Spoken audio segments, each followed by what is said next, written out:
J'espère que vous aimez mon nouveau look signé AGV. Ben oui, aujourd'hui, on parle de casse avec Dave de chez Importation Thibault. J'étais en train de me dépeigner, mais là, on a la preuve que ça date pas d'hier. Oui, exactement. AGV ont fêté leur 70e anniversaire il y a quelques années. Ça fait depuis 1947 la fondation de AGV.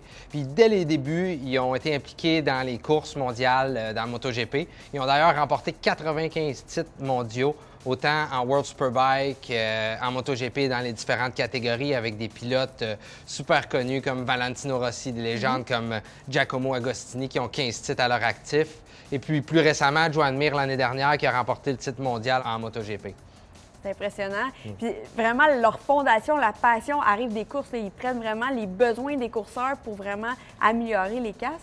Oui, ils utilisent ça un peu comme un laboratoire, les courses, eux autres. Puis depuis 2007, ils ont été achetés par la compagnie Denez, qui est mondialement reconnue, un des plus gros manufacturiers de vêtements, de protection de cuir, etc. Fait que ça leur a permis de développer des produits ensemble, dont le Pista fait partie. Justement, on regarde ici sur le Pista, il y a un système d'hydratation intégré. C'est une des nombreuses innovations qu'AGV a apportées au cours des années. D'ailleurs, c'est les premiers à avoir fait des casques en fibre de verre. C'est les premiers à avoir fait des casques intégrales. On regarde le X3000 ici, qui est une réplique pratiquement parfaite des premiers casques de moto intégrales utilisés en MotoGP, jusqu'à la petite découpe en bas ici, qui était utilisée pour donner un petit peu plus d'espace sur le réservoir pour être capable de se pencher un petit peu plus bas. Fait que c'est un des petits éléments techniques qui a été introduit dans le design de ce casque-là. On voit que l'héritage de course, ça date pas d'hier.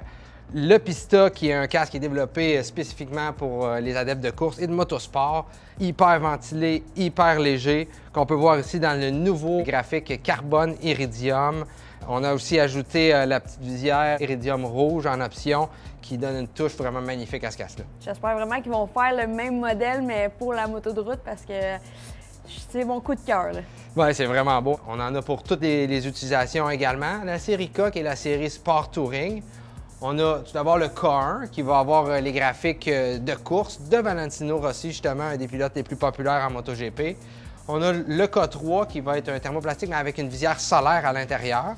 Le K5 qui va être le modèle fibre, donc Sport Touring de haut de gamme. Je trouve ça le fun comment AGV vraiment a des casques un peu plus neutres, mais ils ont aussi des casques qui vont vraiment aller chercher le côté plus jeune là, avec les couleurs qui flashent.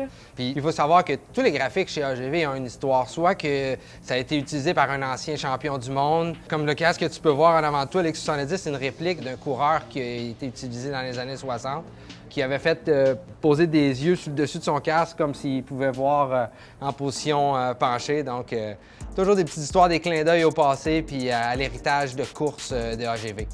Ah, mais vraiment des beaux produits. Merci, Dave.